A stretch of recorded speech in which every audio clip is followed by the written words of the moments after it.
Hey guys दोस्तों, आज मैं आपको बताने वाला हूँ जीएसटी रिफंड B2C इनवॉइस के लिए कैसे आपको क्लेम करना होगा। हाँ जी दोस्तों, आईटीसी का जो रिफंड है इन्वर्टेड ड्यूटी स्ट्रक्चर के अंदर अगर आपके पास B2C सेल है तो कैसे आप उस केस में B2C इनवॉइसेस का रिफंड क्लेम कर सकते हैं। तो दोस्तों, इसको समझने के लिए बने रहे मेरे साथ वीडियो के एंड तक। दोस्तों, आप हमारी ले सकते हैं पेड सर्विसेज जीएसटी रिफंड के लिए। ज़्यादा जानकारी के लिए दोस्तों इस साइट पे विजिट कर सकते हैं और आपको पेड सर्विस वाले ऑप्शन पे जाना है या फिर आप इस नंबर पे कॉल कर सकते हैं। दोस्तों, बात करने वाला हूँ मैं इस स्टेटमेंट के बारे में, स्टेटमेंट 01A।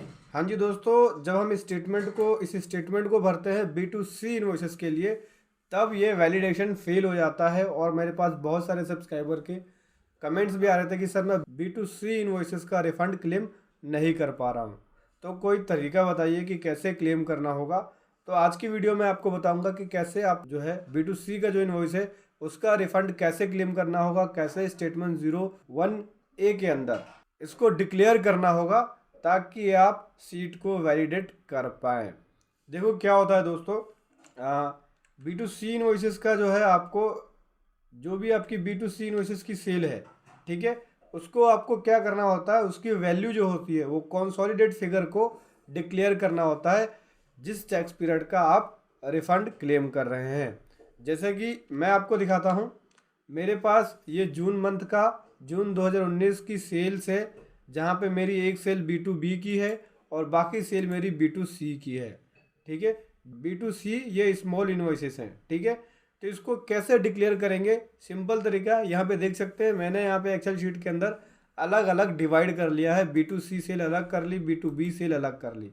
B2B सेल तो आप इनवॉइस वाइज लिख देंगे कि आपका इनवॉइस नंबर ये है, डेट ये है और टैक्सेबल वैल्यू ये है और उसका टैक्स ये है। ठीक है दोस्तों, और B2C को क्या करेंगे हम, ये इकट्ठे हमने लिख दिया। अब स्टेटमेंट में हमें इकट्ठी वैल्यू लिखनी होगी। चलिए बताता हूँ आपको कैसे आपको स्टेटमेंट 01A के अंदर आपको अपनी B2C सेल्स को डिक्लेयर करनी होती है B2B सेल के साथ। जैसे कि मैं यहाँ पे ले लेता हूँ, सबसे पहले जीएसटी नंबर लेना होगा जिसका हम रिफंड क्लेम करने वाले हैं। चलिए जीएसटी नंबर ले लेता हूँ मैं।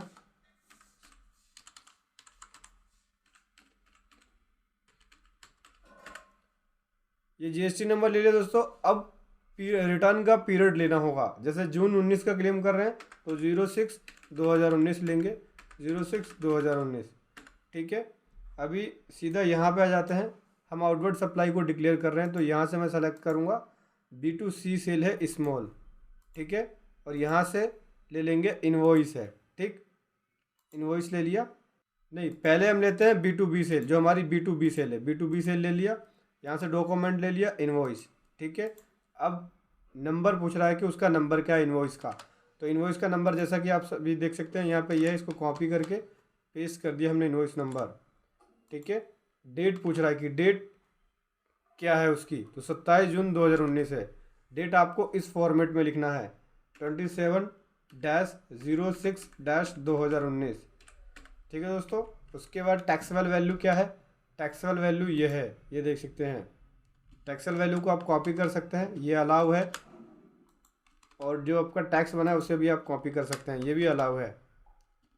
ठीक है, ऐसे आप B2B को डिक्लेयर कर देंगे। अब बारी आती है B2C सेल्स की। देख सकते हैं अलग अलग इनवॉइसेस है, तो B2C सेल कैसे डिक्लेयर करेंगे। यहाँ से B2C को सेलेक्ट किया, B2C स्मॉल है। ठीक है, यहाँ से हमने सेलेक्ट किया इनवॉइस है और उसके बाद ना ही आपको यहाँ पे इनवॉइस नंबर लिखना है ना ही उसकी डेट लिखनी है। तो अब क्या लिखना है, यहाँ पे वैल्यू लिखनी है। तो जो ये वैल्यू पूछ रहा है ये टोटल उस पीरियड के अंदर, दैट मीन्स जून के अंदर जो टोटल आपकी B2C सेल्स थी स्मॉल वाली, उसकी डिटेल आपको लिखनी होगी। जैसे कि टोटल टैक्सेबल वैल्यू ये है मेरी, टोटल टैक्सेबल वैल्यू लिख देंगे। हर इनवॉइस को अलग अलग आपको डिक्लेयर करने की ज़रूरत नहीं है। फिर टोटल IGST ये बना है मेरा, एक मिनट,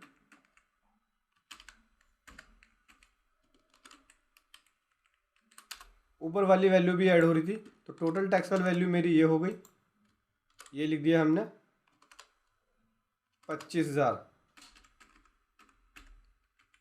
उसके बाद है IGST 500 रुपये, IGST 500 रुपये लिख दिया दोस्तों। मैनुअल लिखना पड़ेगा, और फॉर्मूले को कॉपी कर रहा है। और CGST 375 रुपये, 375 रुपये CGST ले लिया हमने, और SGST 375 रुपये। ठीक है दोस्तों, ये कंप्लीट हो गया। B2B सेल, B2C सेल हमने डिक्लेयर कर दी यहाँ पे। अब शीट को चलिए वैलिडेट कर लेते हैं।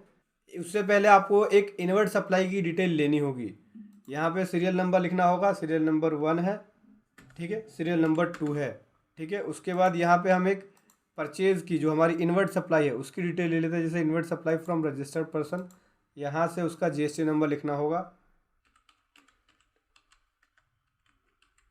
फिर उसके बाद डॉक्यूमेंट टाइप इनवॉइस है, ये लिख लिया। बिल नंबर 1 ले लेते हैं, कोई भी बिल नंबर ले लें, जैसे 1, उसकी डेट जो है वो 1 जून 2019 को है। ये मैंने एग्जांपल के लिए इनवॉइस लिया दोस्तों, क्योंकि जब हम वैलिडेट करेंगे तो उसमें प्रॉब्लम ना आए। ठीक है दोस्तों, मैंने यहाँ पे एक परचेज़ की इनवॉइस को ले लिया। ठीक, अब मैं आपको शीट को वैलिडेट करके दिखाता हूँ। शीट को वैलिडेट कर लिया, एरर देख लेते हैं, कोई एरर नहीं है। ठीक है, तो इसी प्रकार से आपको B2C इनवॉइस को डिक्लेयर करना होगा। अभी आपको JSON फाइल को यहाँ से क्रिएट करके अपलोड कर देंगे। तो जब आप ऐसा करेंगे तो आपके पास कोई भी एरर नहीं आएगा और इजीली आपका यहाँ पे स्टेटमेंट वैलिडेट हो जाएगा।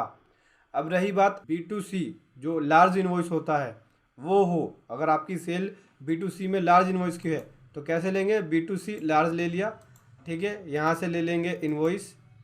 अब लार्ज वाले में आपको इनवॉइस वाइज डिटेल देनी होती है। जैसे अभी आप B2B में दिया आपने, तो उसकी डिटेल आपको अलग अलग देनी होगी कि उसका इनवॉइस नंबर क्या है, उसकी डेट क्या है, ठीक है, उसमें आपकी टैक्सेबल वैल्यू क्या है, उसमें IGST क्या है।